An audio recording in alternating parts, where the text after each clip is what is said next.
Good evening, and welcome to the November 12th, 2024. This is a regular meeting of the Town of Milton Select Board. I'd like to begin by calling the meeting to order at 7:04 p.m. 7:04 p.m. We'll begin with item number 2 and ask everyone present to please stand for the Pledge of Allegiance.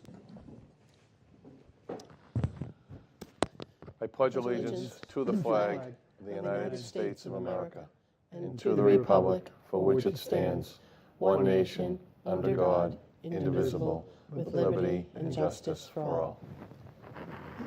Thank you. Let me get ready for this. So item number 3, I don't see throngs of people tonight, so we should be good. Item number 3 is public comment. We allow up to 21 minutes for public comment, 3 minutes per speaker. If there's someone here for public comment, I'd ask that you come forward, sign your name, identify your name and address, and we'll begin there.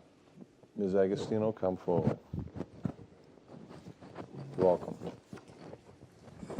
Thank you very much, Mr. Chair You're welcome. and future state rep. Could you please at least let me know with regards to the 3 minutes, because, We will. you know, there was no, We'll let you know at 30 give me seconds. a warning ahead of time. So I come before you tonight with just the beginning of some items that I have gathered, that I have previously sent to the former members, maybe not the new members, to have them. And they're very concerning items, so while they were sent to you previously, they were never responded to and they haven't been addressed.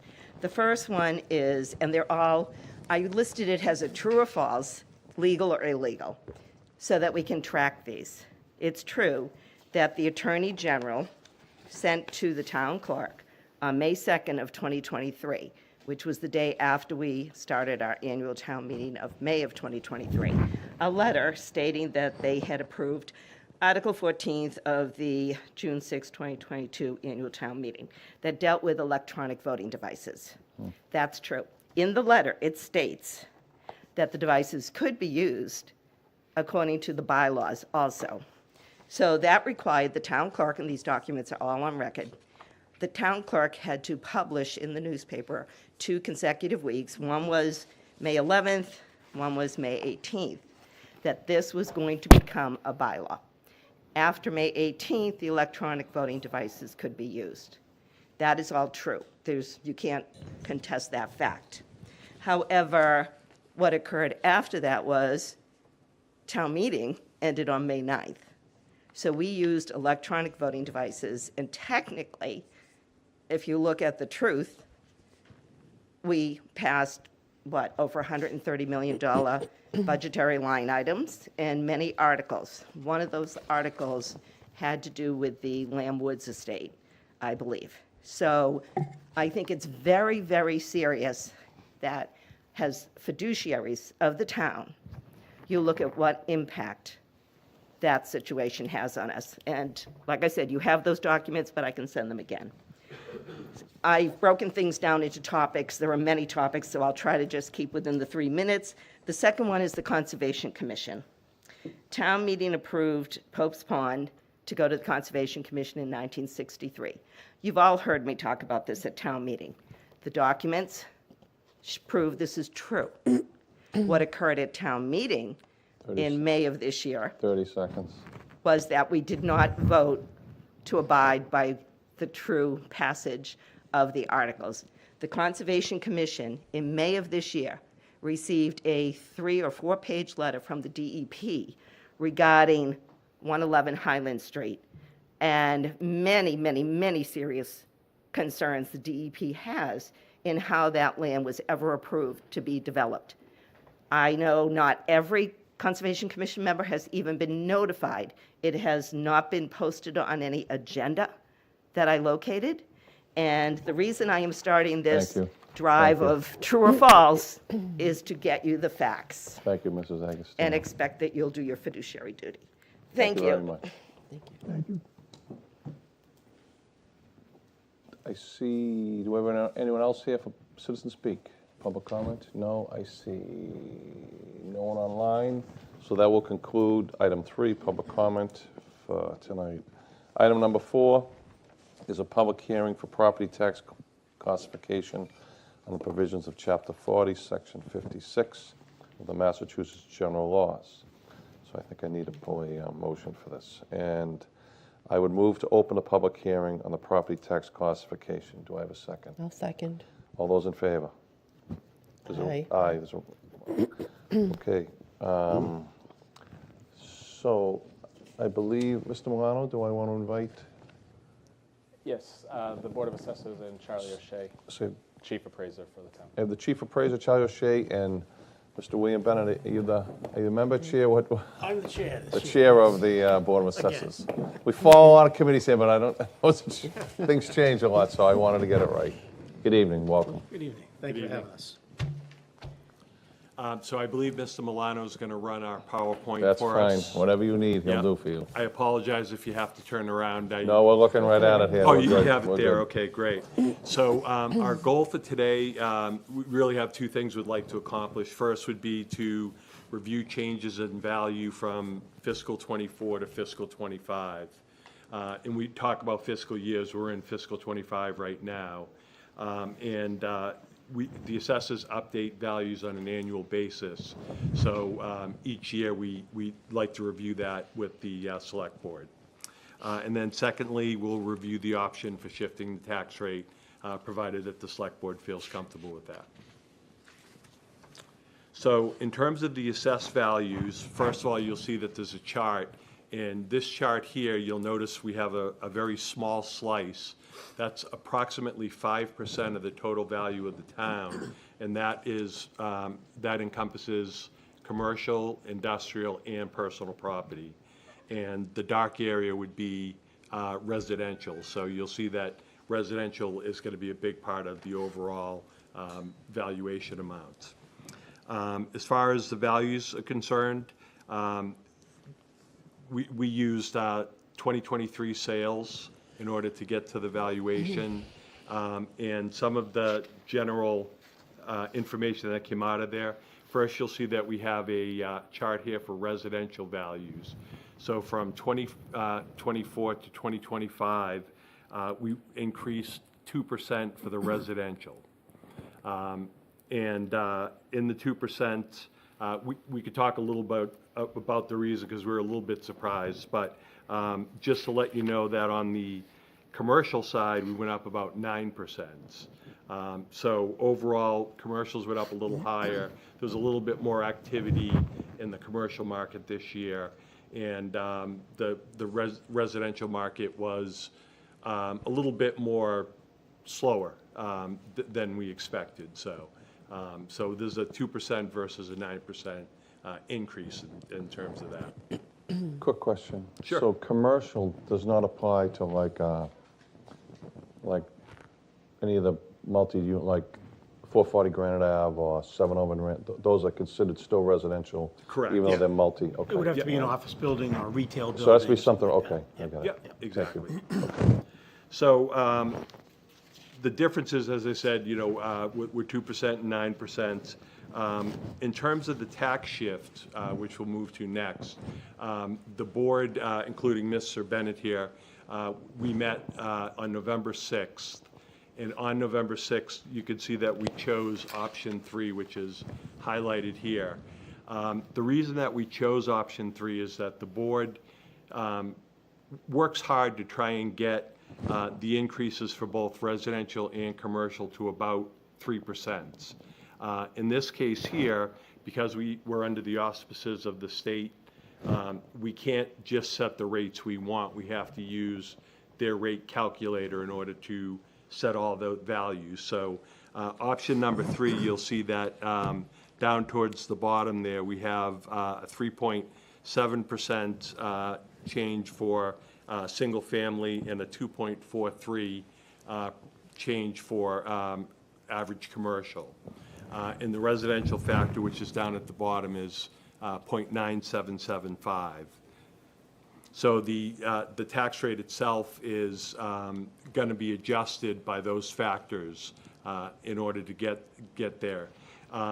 Oftentimes there's questions, well, what are the differences, et cetera. In our case, if I move one more over, you'll see that the average single-family tax bill, again, from 24 to 25, and you'll see it over on the right-hand side there. If you were to choose option 3, the overall taxes would go up about 3.6%. And that's more or less, equal to a lot of the different amounts that are in there now. And in the case of just commercials by themselves, they'd probably go up about 2.4%, and the residential would go up just a little bit more than that. So overall, I think that we're not looking at a big difference in valuations and what people need to pay for taxes, based on that, choosing that option there. The general reason, and I don't know if you have any questions. I know I We'll let you finish on that. Got it, okay. The question. So basically, what we're asking is that, that the board would consider option 3. We felt that's the most fair, and we try to make it fair for the taxpayers. So that's where you'll see the adjustments down at the bottom, the 3.7, 2.43, and the residential factor would be a 0.9775.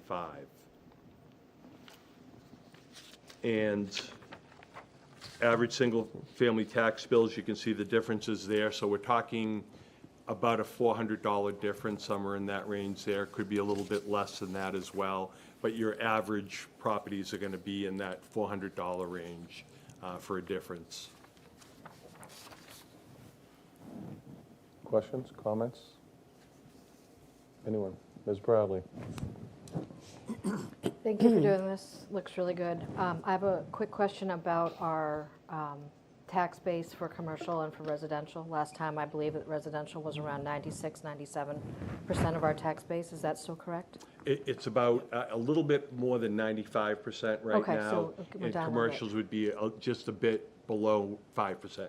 Okay, that's great. So we've seen an increase in commercial just a little bit We in the have. last, 5 years. We actually, this year and next year as well, because we see some of the 2024 sales coming in, there's a little bit of activity going on, which That's is great. kind of what made the value go up a little bit. So we're at 95 and 5. And is there a reason why the tax rate for commercial tax base is only going up that 2.43%? Is that part of the calculation that you have to do? Yeah, Okay. so basically, it's something that we're given by the Department of Revenue, and, we can't just say 3%, 3%. Right. We have to choose what they give us when we split the rate. Correct. So if somebody came to us and said, why don't you charge them a 7% increase, there's no way that we could do that because you're regulated by the state, correct? Exactly. Right, the exactly. DOI has a formula that they use that we have to follow. Yes, I understand that. I just want to make sure it's crystal clear. Sure, Thank you yeah. so much. Ms. Musto? Thank you. So over time, so for instance, the past 5 years, what has that breakdown been? I don't know if that's in here. In terms of, it's about a $400 difference this year. What was it the past couple of years? So just for trend. was the next So slide? I don't know if I could give you the The dollar dollar. That's what I'm amounts in looking for, the there, dollar but amount. in general, you'll see, I can see that, but. yeah, we're looking at a 1.4925 shift. There's kind of the two shifts that are in there. And if you look, this would be something that I think you got earlier in the week. Yeah. But in here, you'll see that basically in 2024, the average single family was $11,008 for taxes, and commercial was $18,102. And then that will go to about 11, so for the residential, which was 11,008, that'll go to about 11,411 for the average property. And then for the commercial, it would be about 18,102 for 2024, and that will go to 18,541 for 2025.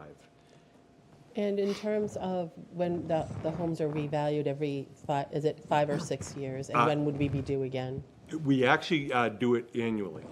So I'll literally be starting on the next Okay. update, fairly soon, actually, so. Okay. The Department of Revenue comes in and that analyzes their offices work every 5 years. That's the big That's what I'm revaluation. thinking about. That's the one you're That's the thinking one I'm of? thinking of, yeah. Yeah, we have a system called the DOR gateway system. We have to enter everything in there. That includes like the level of assessment, so we try to keep it about 95% for all types of properties, and they check all that. So if we were at 110 or 50% or something, it wouldn't pass. And the same with the tax rate. We have to go off their tables in order to be able to set the tax rate. And Ms. Okay, Musto, thank on your question about the dollar of the change Yeah. increase, I have a chart here showing it. So as Charlie pointed out, it's about $400 increase from 24 to 25. The prior years was 339, 388, 313, 287. So it's all in that $300 to $400 range Okay. as we're going up about the 3.5% a year on the average single-family house. Obviously, folks who have a home slightly lesser will have a lesser increase. Those with a higher home will see more of an adjustment. Okay, thank you. So I just have one question. Mr. Quinn, anything, I just have one question. So we're in the beginnings of, as you know, Mr. Bennett, you've seen, starting of some new mixed-use projects. So they're residential and commercial. So what do you separate the portion that's commercial at the commercial rate and the residential, is that what you actually do? Yes. Okay. So if we had just what you said there, we could create, whether it's two property cards that are all one account. Right. But what would happen is, we call it a mixed-use type property. Right. Where, say 50% was residential and 50% was commercial. The commercial would get the commercial tax rate, residential would get the residential tax rate. So I'm good. Only because I know we have several on the horizon and Yep. right now, so. And I think we've already visited probably most of them Yeah. at this point, so. Sure you have. yeah. Sure you have. Anyone else? Mr. Chair, if I could just Mr. offer a Mr. comment. Miller, go ahead, absolutely. So I just wanted to give Charlie and Curtis in his office, Curtis Ross, our assistant appraiser, and the Board of Assessors, just a little bit of credit. I just wanted to flag this slide. We took it out of the presentation, but in terms of new growth, which is additional taxable value that's being generated in town, Charlie and Curtis, through their work, found $1.29 million of tax revenue in fiscal '25 through their new growth. That's largely You made me Walcott- jump with the B. That's The B got my attention, I'm telling you right Me now. too. The B got my attention. Sorry, go ahead. Well, we're setting higher goals for next year, but no. So that's largely Walcott Woods, 131 Elliott, which have been past new growth, and then looking forward to future years. That's when we'll start to capture places that they've been out to: 711 Randolph Ave, 440 Granite Ave, Blue Hills Parkway, and the other projects. So as you can see, the past 3 years here, we've been over that $1.2 million or right around it for new growth. Hopefully we'll hit that again next year, but that's the legwork that his office puts in to track the projects, track the permits, get out on site to see them, and make sure we're capturing that new growth. Because this is totally additional. It doesn't affect your tax bills. This is just capturing new people who are in town, whether it's an addition or renovation or new construction. So this team's been doing a good job, and I just wanted to flag that. Not relevant to the property tax and the shift, but it helps us in terms of the amount of money we're able to bring in year over year. And I think 440 Granite literally put their foundation in, like, in July. We can pick up through June. So, I don't think they tried to avoid anything, but, they'll be picked up for next year, so. So you pick up the value during construction? Yes. Yes, and we would literally be able to pick up, like, say, for instance, they were building this building here, and it was 50% complete. We can put it in as 50% complete with the same use, et cetera. And maybe that's how it's gonna be for 1 year, then we'd pick the rest up the following year, and we'd have a full value at that point. So once there's an improvement on the property, it has to be picked up and put on the tax records. Yeah. I was thinking it'd be occupancy or something, but you're picking it up right as it goes. Yeah. Yeah, and again, that's something the state allows us to do. And Yep. we're also picking up new growth on the July 1st schedule, because previously it was January was the only time. And then I think there was a time when the economy got a little tough, so the state gave cities and towns, if they wanted to implement it, an extra 6 months. Milton took it, and, it's been helpful. Thank you. Thank you, yeah. Anything Thank else? So I'm going to make a motion to, I'm going to move to close the public hearing on property tax classification. Do I have a second? I'll second. Seconded by Ms. Musto. All those in favor? Aye. Aye. Yes. Next to that, I have a motion. I move that the town of Milton adopt a minimum residential factor of 0.9775. Do I have a second on that? I'll second. Second by Ms. Musto. All those in favor? Aye. Aye. Mr. Unanimous. Chair. Oh, sorry, Ms. Bradley, go ahead. It's okay. Do we have to say the motion as drafted? I We was need a just waiting motion as on he the popped it up residential here. He factor. popped it up on So my we don't have to screen. say not to adopt a residential, we don't have to say We those don't need words? that, no. Okay. If the board would like to adopt those, then we need a vote affirmatively to do so, but that's not the recommendation. I understand. I agree then. Okay? Yeah, I'm fine. I Okay. just wanted to make sure we weren't Okay. missing something. Okay. Thank you. Thank you very much. Thank you. Have a good Thank night. you very for your much. time. Thank you for your hard work. Okay.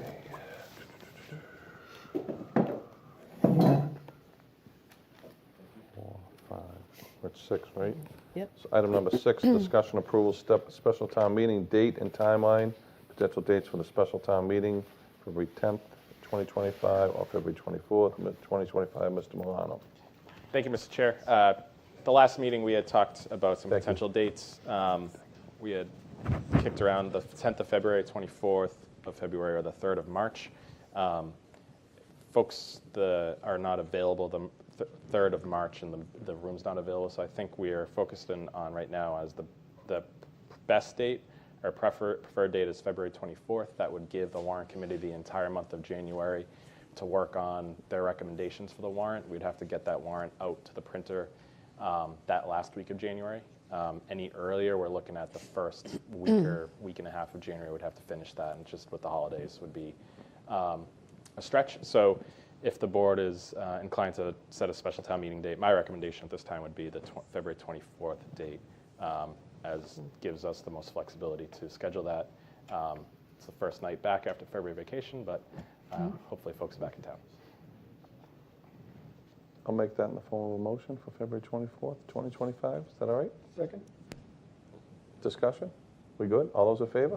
Aye. Aye. So be it. The 24th it is. Write that down at home, people.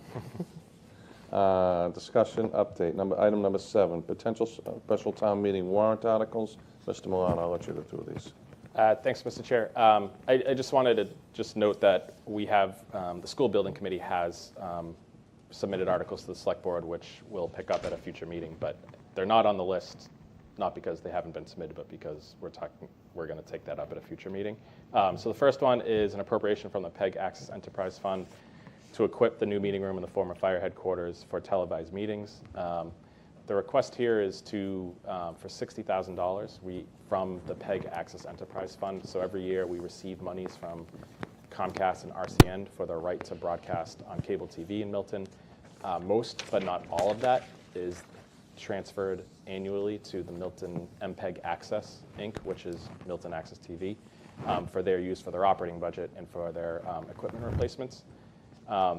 However, as the town holds on to a small portion of those revenues, we have about $400,000 in an account that can be used to support public and educational government programming and access to that for broadcasting.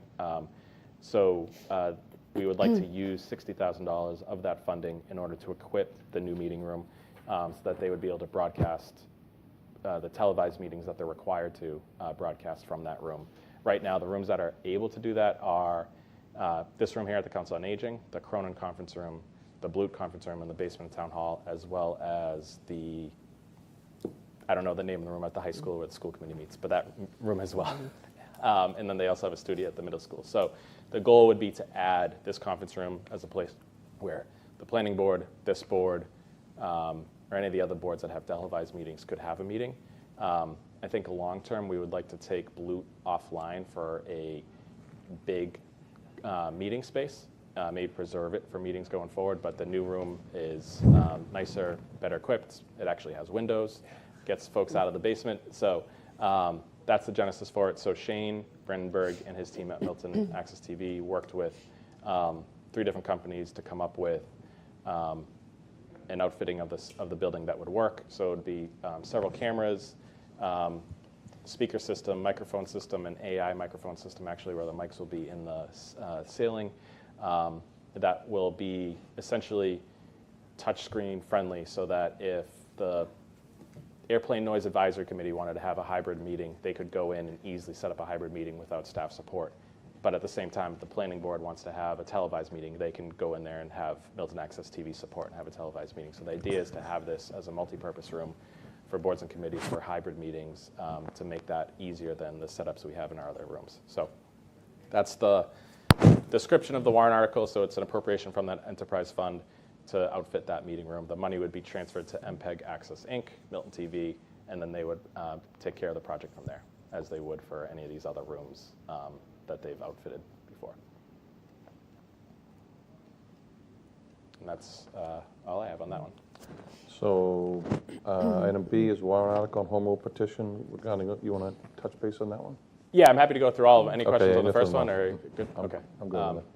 So the second one is for liquor licenses for on-premises. So I have a couple of slides here. I'm just going to share them because it's a little confusing and it might be helpful to frame the conversation a little bit better. Sorry.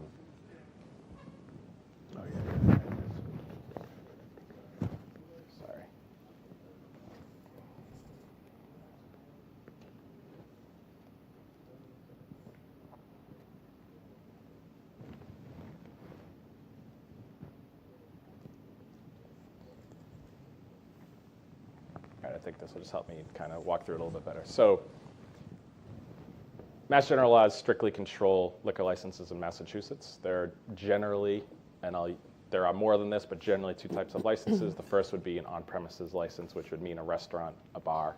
An off-premises license, which would be a package store. And there are three categories of communities that are controlled by Mass General law. Some which are subject to the quota, which means you have a certain amount of licenses, depending on how many people live in your town. Some cities and towns have unlimited licenses, are not subject to the quota in any way.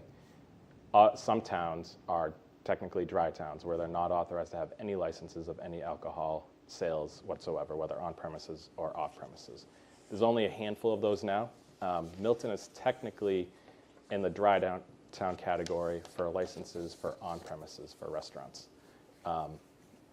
And that quota system sets a maximum number of licenses that a town or a licensing authority may issue. There are ballot questions in the 1960s and 1970s that determined which category you're in. Milton voted no 3 successive state elections to allow sale of alcohol beverages at restaurants. Milton voted yes to allow sale of alcohol beverages for off-premises. So that's why we have licenses for package stores. We have 6 licenses for package stores. 4 of them have currently been issued to the 4 those stores. We have no, technically, under the quota system, we have no licenses for on-premises consumption. Sorry, good.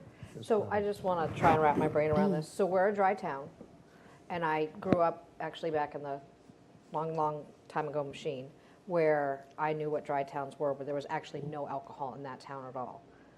But we have restaurants. Right. He's going to get to that. Okay. Yeah, he's Am I gonna get jumping to the gun? Because No, I'm like wicked Yeah. confused. No, so I just that. He's mean going to get to that. This is why partially we're here dry. right Yeah. now. Yeah. Okay. So- But we are a dry town, but we're technically not a dry town. Correct. All right, loving it. Okay, keep going. trying to address that. So in a community that has quotas, that is not 100% dry, the process to get a liquor license is you apply to the local licensing authority. In a town, it's usually the select board. In a city, they usually have a licensing board. So you apply to the licensing authority. After you get approval there, you go to the Alcohol Beverage Control Commission, and you get approval from them. Regardless of whether you have a license or not, you still have to comply with local zoning, Board of Health, and all those regulations to open whatever establishment it is that you wish to open. But in terms of just getting the license to sell alcohol, it's a one-stop. You go to the local licensing authority, then you go to the ABCC. This is the process we use for package stores because we are in the quota system, so we have 6 licenses for package stores.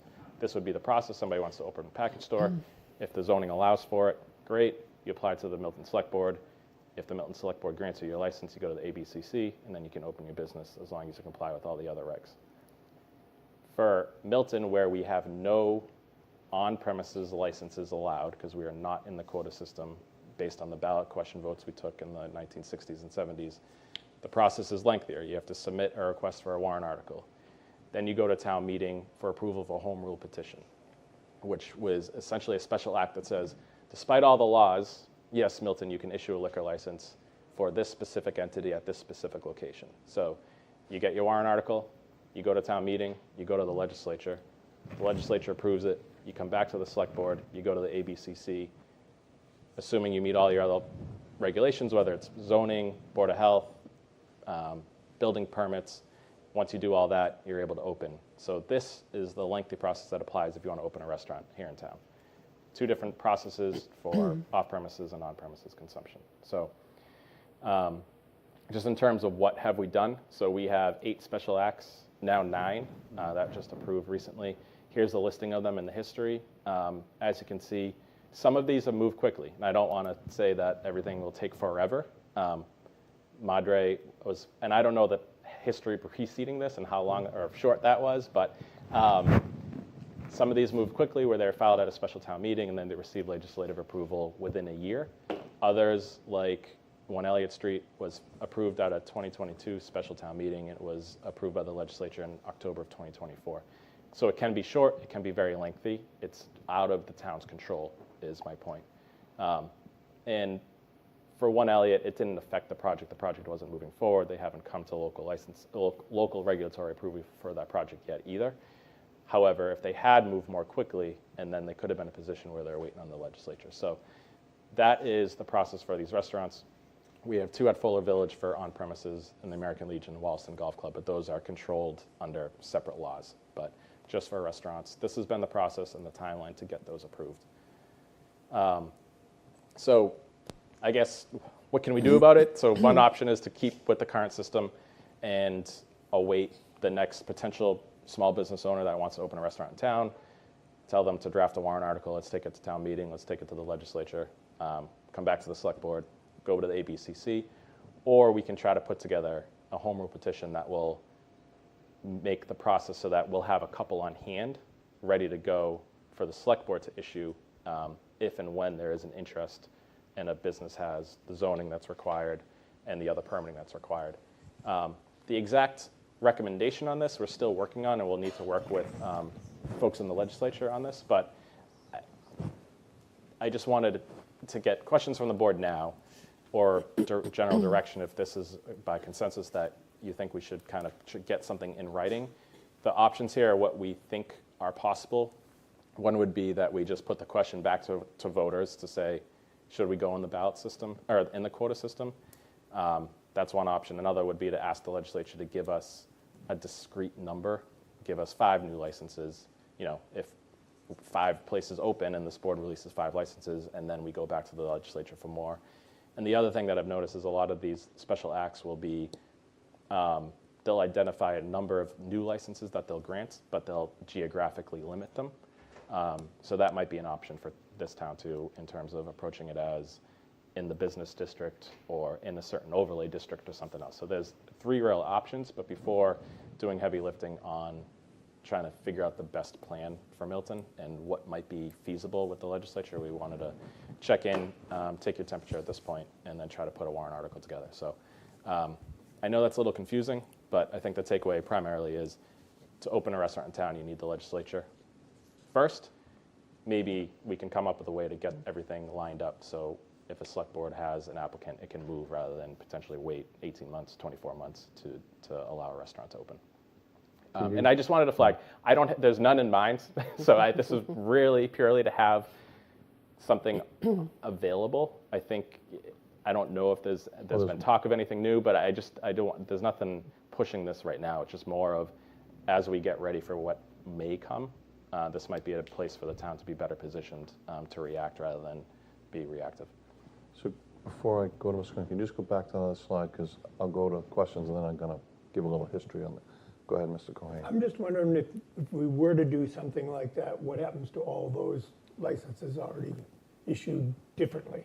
They're all special act licenses, which means they exist, no matter what else the town does, unless the town files in its legislation does something to these. But these licenses are issued, they have their own special act and their own, really, their special law, and you can look it up, Acts of something 2024.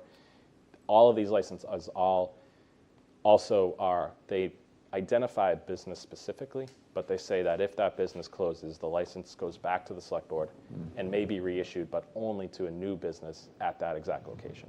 So these, even if something were to close, and the plate is the most recent example, that license comes back to the select board, holds it, a new applicant will apply to the select board for that license for that location. You can't take that license and walk it across the street and open it somewhere else. So, but there would be no impact on these existing licensees.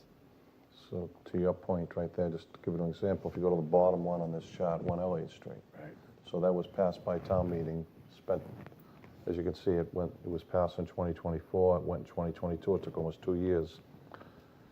The owner of that building has now, it's been in the paper publicized, they've bought the old Bank of America on the other side of the street. Right. And they want to work on opening that first. You can't walk this place, you can't walk that license. So this will, under the existing system, you're talking a minimum of a year, closer to 2 years, on a project that they want to start on now. So that's the one difficulty. Second thing is, I'm just going to a little bit of history because I did a lot of this when I was a deputy chief. 88 Wharf is listed as the first one, but it was actually, the first one was going to be at 1 Adams Street. There was a building that was going to be built. It was mixed use in the parking lot of Extra Space. It was going to be a restaurant on the first floor, residential on the top 3 floors. They lost their funding. We actually went through the whole process. They lost their funding, it never opened, so a third example I'll give is the Hoosier Club sold and gave the license back, and I don't remember which board, who it went to. I'm not sure who has it today. But it was purchased, and they tried to reopen it as the Milton Club, and they wound up going out of business because it was going to be a 2.5-year process to get a liquor license again. So just, and we've talked a lot about this, to Mr. Milano's point, having a set, I think, and this is my own opinion, and you guys, having a set number, whether it's 4 or 5 in the queue, makes it a lot easier. Because to Ms. Bradley's point, when she talked to the assessors on the previous thing, part of the reason that 2-point-something percent, 3% is inched closer to 5 is because of these projects. And the other thing is that each one of those have brought in significant tax dollars, particularly in meals that we never had. I mean, no one would have ever thought that Milton would become a destination place for dining, particularly fine dining, and it has. So go ahead, no. That's all I have. I wasn't questioning it it makes sense. It makes sense. I was questioning do we bring these into that program? Like, you know what I mean? Because we got some in an old program and some in a new program. So that's where, you know? I think that's depending on the approach. Like if we were to say, okay, the best option is let's be like our neighbors and just be in the quota system and put a ballot question in front of the voters and say, do you want to go in the quota system? So then if voters said yes, we would be in the quota system, we would have up to 30 licenses.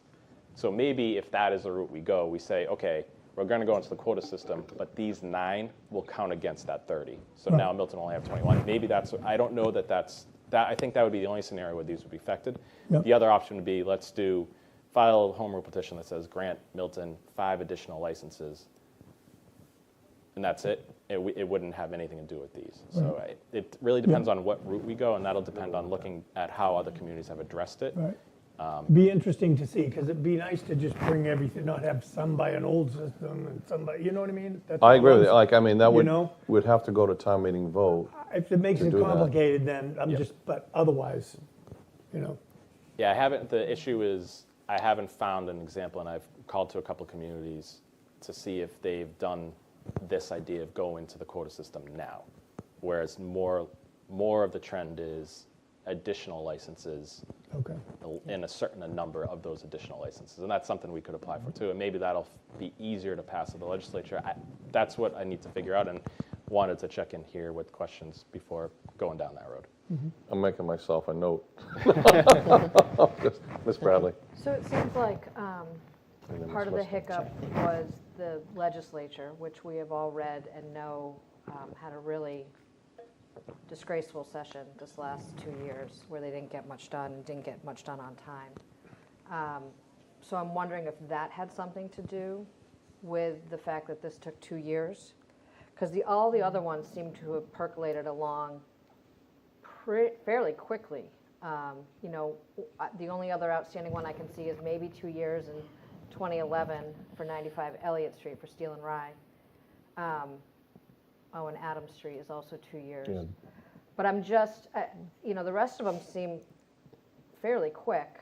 I'm not in love with getting a quota system. I'm more in love with, let's say, we get 5 more licenses to put in our kitty, and then utilize it from there. I think the quota system, to me, is a lot of licenses that we would have to manage, and that just seems, you know, while I'm all for creating business in this town, and we all know that I am, that just seems excessive to me.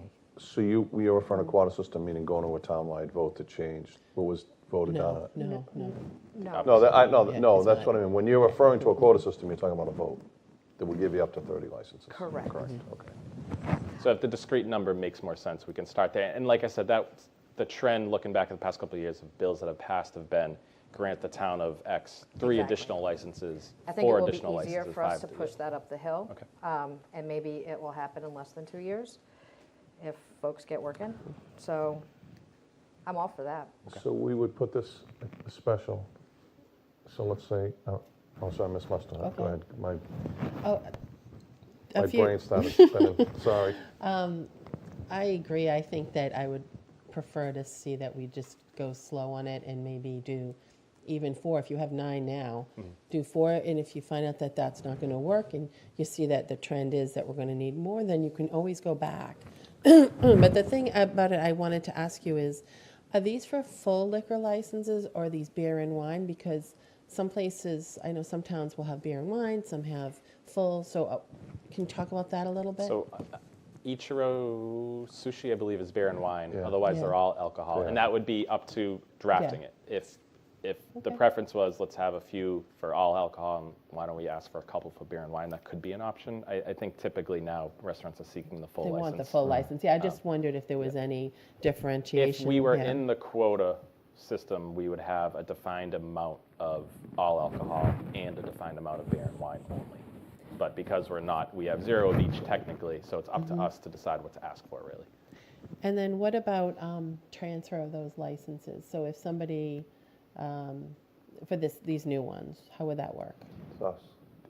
So So they'd bring it, but so they, Typically, what I have seen, Yeah. and I'll have to do a little bit more research, what I've seen is anytime there's additional being granted over and above what a community has, it's typically limited to that location going forward. So once it's issued to a location, it stays with that location forever. So in your queue, it's Yeah. free to go wherever. Once it's issued to one XYZ street, it stays for that. If that restaurant closes, it can come back to the select board, but only be reissued for that location. That is how I've seen most of them drafted, but it'll take a little homework to flesh that out a little bit more. okay. It's Mr. similar Levine, to go ahead. this, it just takes the legislator out of Right, it. Each time, every time you do it. Yeah, each time it every takes the legislator out of it. correct. Yeah. A little more local control, Well, it sounds But it like you still have ends up them. being a location. It's for that location once issued. once it's issued. That's Yeah. why Correct. I'm okay with the 5. Okay. I really am. I know you're saying 4, but just because I know how much, I work so much on, particularly in the beginning, how much work these take, I'd be all right with 5. Just the way, look at who, no one ever thought 88 Walk, and that was like, and as I say, it wasn't intentional, it was actually going to be in a building that was never built, never happened. So, and then just to look at the difficulty, 1 Elliott Street, now he's parking that, but he has to start from scratch just to go across the street. So, so what do you want to work on that? Yeah, so let me, let's do a little more homework, and we'll get back to you. But I just wanted this general direction. I wanted to get this idea started out there, and we'll do a little more homework, work with town council, and reach out to some staff at the legislature to figure out what is kind of easiest to get moving, and we'll draft it accordingly. Is this is this covering item C as well? No. So item C is a separate alcohol-related issue that I'd like to share with the board. We have a bylaw on the books that does not allow for consumption of alcohol on public Oh, property. yeah, okay. Now, when it comes to events like the stroll down at Manning Park, or if the library, for example, the Friends of the Library wanted to have a wine and cheese night, they keys can't on. do that. So we have drafted a warrant article that would change that. So it would still be prohibited, but it would create exceptions if an entity that had care, custody, and control of the building or property approved it, and if the select board approved it. So if the Council on Aging wanted to have a fundraiser, or the Friends, I should say, of the Council on Aging wanted to have a fundraiser, the COA was okay with them using this building, the select board was okay with them using the building, dealing with insurance and getting covered through that, then the program would go ahead. If the select board was okay with an entity using Manning Park for an outdoor event, it could do so if the board approved it, and the same with the library. So the idea is to get away from a blanket prohibition, still have it be prohibited, but subject to a board and committee approval and the select board approval. Similar to the have MAC, that. similar to what's in the MAC's lease now. Correct. Yes. Ms. Bradley, I'm sorry. It's okay. Would that also cover the farmer's market and the new plan for the farmer's market down in the wharf? Yes, that Good would point. be, yes, because it would be a park under select board control, so the select board would have to approve And that. who would, so you said for a building, it was like the Friends of the Library or the Friends of the Council on Aging. Who would it be that would have to go? Would it just be us for like, for example, that farmer's market area? Would it just come right to the select board? Correct, it would be, Okay. yes, some outside group would want to put it on, ask this board for approval to use the property and Perfect. approval for the license. We'd still be giving them the 1 day. Yes. This- Oh, sorry, Thank Ms. Musto. You gotta raise it higher, I'm looking. It's so quiet here. So could you just explain in terms of liability, so would the town would have the liability and whoever's getting the permit would, just explain that a little bit so we understand that piece of it. We have coverage today through our insurer. Okay. However, if an entity was going to use our land or building for an event such as this, we would require them to have insurance, make us an additional insured, and have liquor liability insurance. So That's why I said cover it that similar way. to what's in the MAC's lease. Yeah, You do the yeah, same thing. yeah. Just so people understand at Yeah. home, Yep. you know? So many people in town go to the Milton Music Fest every year, which is land that's owned by trustees of the Trustees. property. Same type thing. The applicant files for 1 day, and you do an insurance right off. It's actually pretty common in modern, today's world, so. You want to Okay. come back to us with that, too? So I have a draft warrant article. I'll share it with town council, and then Okay. I'll present it at the next meeting once Sure. town council. I know Sounds good. John Flynn has looked at it, but I just need comments back. John Flynn? John, Yes, he still looks at our he looks at our bylaws for Wow. us every time. Yeah. Good evening, John. I saw him in Newcomb Farms the other day. I should have gone up and thanked him. Item D, warrant article for home rule petition to establish a senior means tested property tax. Yeah, sorry, I don't have this is anything. next thing? This is the same one we've been working on. I don't have anything new on it. I know I owe Roxanne some information, Ms. Musto some information, so we'll follow up on it. I had it on here in case we discussed it, Okay. but there's nothing new on that one. Mr. Chair, I do have a placeholder for other warrant articles. I would just flag a couple that have been raised in various stages. Local Historic District Study Committee did have their local historic district warrant article referred back to them at town meeting. Mr. Loffer has been in touch with the warrant committee and others about that process. So whether that's an annual or special article, I think we'll still have to see. The other thing that I just wanted to flag for the board, and I'll provide some additional information, is we've been working, as this board knows, on the design at Adams and Squantum Street to signalize that intersection. We had Chase Berkeley in here with Beta Group about a year ago, I'd say now, to continue that work. So that work has progressed. It is funded by the state, so we are on the hook for design, which we've been working on. The state would pay for construction. There are some temporary and permanent takings associated with that project, and that would require town meeting authorization. So just as we did with, if you folks remember, in East Milton, so there's a warrant article to allow for temporary and permanent easements. We would need something similar for that project. So I'm not sure the timeline on that or when it would be ready, but it's something that is in the queue to come to the town meeting. For February. Potentially for February, maybe for May, but I have to check in with engineering and get an update on that. And I think those were the ones I wanted to mention that I've been made aware of. Oh, and sorry, I knew there was a third. We have talked about, and Ms. Bradley has talked about a lighting bylaw, potential for a lighting bylaw to address lighting issues. So it's something we've been looking at to see what other communities have done, how they've addressed issues, and been working with town council on some ideas on that. So we'll have something a little bit more fleshed out for the next meeting.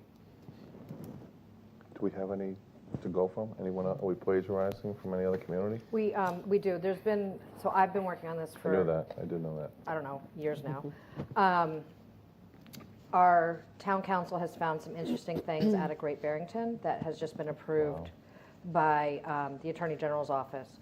So we've met with the town council. I spoke to park commissioners about this. I'm going to be talking to the Concom as well, because really, we do have a lot of rural areas in town, and we do have a lot of natural areas that we would like to continue to remain natural areas and not be polluted with light, so that it really throws off the ecosystem of animals. So that's why Great Barrington, which is out in the middle of nowhere, All right, I've been there. I've been there too. So I yes, think we are. you went pretty far to find that one. It is. There's a lot of other towns that have done it different ways, but we're trying to ensure that our neighbors that are four-footed animals and two-footed animals can exist in the habitat that we've tried to preserve for them in our town. And there's a lot of areas, throughout town that we have as conservation land. So we want to make sure that is, our parks and our conservation lands are welcoming to all of our neighbors, including the feathered kind. So you're going to come back to us with this? You're gonna come Yes. back? Okay. Yeah. Okay, we good? That is all I have at this time, Mr. Chair. Very good. Item number 8, discussion approval change of manager at Milton Fuller Housing Corp., DBA Fuller Village. Yes, Fuller Village has asked to add Molly Welch as the manager on their liquor licenses, and that requires an action of this board to approve that, and then subsequent approval by the ABCC. So I'm going to make a motion to approve the change of manager at Milton Fuller Housing Corp., DBA Fuller Village for liquor license, right, because this is for their liquor licenses, Yes. right? For liquor licenses at 1399 Brush Hill, Blue Hill Avenue, and at 1372 Brush Hill Road. I wonder if you could just copy in the numbers for the minutes. Do I have a second? I'll second. All those in favor? Aye. Aye. Okay. Item number 9, I'm going to defer until Mr. Zoll's back. Is that all right? Which brings us to 10, discussion approval, committee appointments, Conservation Commission. We have a recommendation from the chair from Mr. Cannon, the chair of the Conservation Commission, to appoint, am I correct in the name? Mr. Bosworth? Mr. Bosworth. So I'll make a motion to approve the appointment to the Conservation Commission of Charles Bosworth. Do I have a second? I'll second. Second by Ms. Bradley. All those in favor? Aye. Aye. Mr. Cohen? No. You're a no? Ms. Musto? Abstain. 2-1 vote. The appointment passes. Thank you. Yeah. Next one is Equity and Justice for All, reappointments. I'll make a motion to reappoint Linda Champion, Christopher Hart, and Patricia Lattimore. Do I have a second? Second by Ms. Bradley. All those in favor? Aye. Aye. Aye. All, that's unanimous. Okay. Item number, and I think we're almost there for you, Ms. Bradley. Yep. You ready? Yeah, go ahead. Okay, so for item number 11, we are discussing one-day liquor licenses, so I'm going to make a massive motion. Go ahead. First, to approve the historic New England Eustace Estate at 1424 Canton Ave, December 5th, 2024, 7 to 9 p.m. Christmas Cheers Holiday Music and House Tour, December 8th, 2024, 3 to 5 p.m. Afternoon Tea, December 12th, 2024, 6 to 8 p.m. The Gilded Glow Holiday Concert. These look amazing. December 15th, 2024, 3 to 5 p.m. Another holiday tea.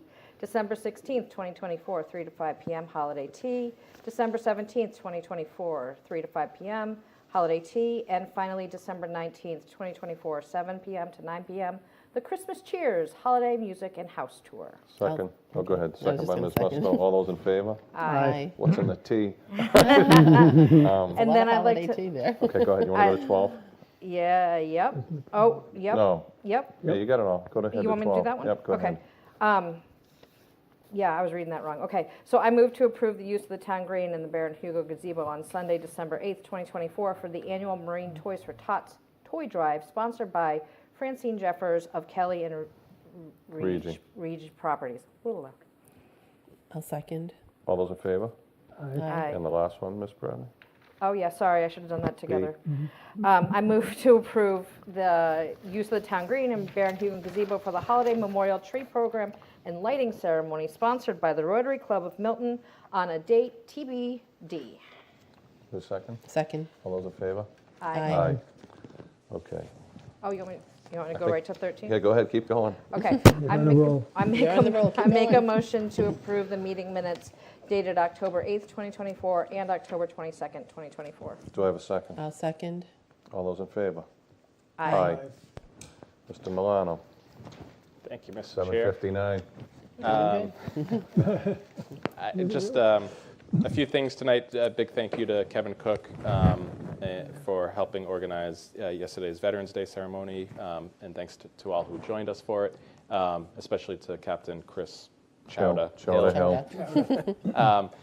who I thought gave a great speech about morale and how do you build morale, keep morale, and strengthen it while you're on an aircraft carrier in the middle of the Middle East. So very well spoken and well delivered and a good message for Veterans Day. So big thanks to both of them. The MBTA Communities Forum that had been scheduled for Thursday evening has been canceled, the Planning Board's forum there. So that had been on the books for, I think, 7 o'clock here. That has been canceled. Canceled or postponed? Postponed, I should say. Thank you. Postponed. Just wanted to say we promoted Peter Rizzi to Water and Sewer Superintendent in the Department of Public Works. So congrats to Peter and appreciate his service to the town and growing through the ranks. The Planning Director position remains open. It's on our website, open until filled. Anybody who has interest or knows somebody who might be interested, please encourage them to reach out to me. Be happy to chat with them and have them join the team. And then lastly, MassDOT is scheduled to have a public information meeting on Thursday regarding Randolph Ave and Chickatabbit Road. They've progressed that to the 100% design and plan to discuss that on Thursday nights. That's at 6:30. Information's on the MassDOT website and it's on Zoom. And that is my report, Mr. Chair. Thank you, Mr. Milano. I just want to reiterate, just thank you again to everyone who came out yesterday, all the parents, musicians, scouts, police, fire, the DPW, everyone who made it happen. But I just, those of you who were there heard my remarks yesterday. If you read the Milton Times last week, the front page article is a really special community endeavor that was started by Walter White and the Rotarians, where they went to Milton Cemetery. I think it was 3 Saturdays ago. I was there. It's all blur to me those days now, but what they did with so many people from local businesses, and I named them all yesterday, and I'll forget them, so I don't want to do it tonight. But from Curry College baseball team to local parents and kids, other elected officials, to go in there and reface all of those veterans' graves that had been just wearing away and were now hidden and unseen, and bring them back to the restoration befitting of an American veteran was really a very special thing. And I hadn't given a Veterans Day speech in 5 years, and I kind of thought a lot about what to talk about. But what I saw them do that day really kind of put it in my mind what to speak. And I had no idea that Walter White would be there, which was even more fitting that he'd be in the crowd. So I want to thank the Rotarians and everyone, every business, all of them that were involved in that. That was really a labor of love and a true act of love for our American heroes who enjoy their final resting place on Center Street. That's all I have. Anyone else? What'd I forget? Oh, you're right. I also want to congratulate, oh my word, and I spoke at it. So this week on Sunday night, a beloved treasurer of the town of Milton, not treasurer, not treasurer, treasurer, Marita Manning Cronin received the M. Joseph Manning 2024 Community Award. And as I said that night, Marita, and having known her for over 50 years, the wife of powerhouse John Cronin, but she's just as much a powerhouse as he is. She is a woman of action in so many ways, in so many aspects, from education to environment to scouting to town history to really furthering and promoting the business of Thatcher Farms, which is one of her family's business, which is one of the oldest businesses existing in town today. It may actually be the oldest business left in town today.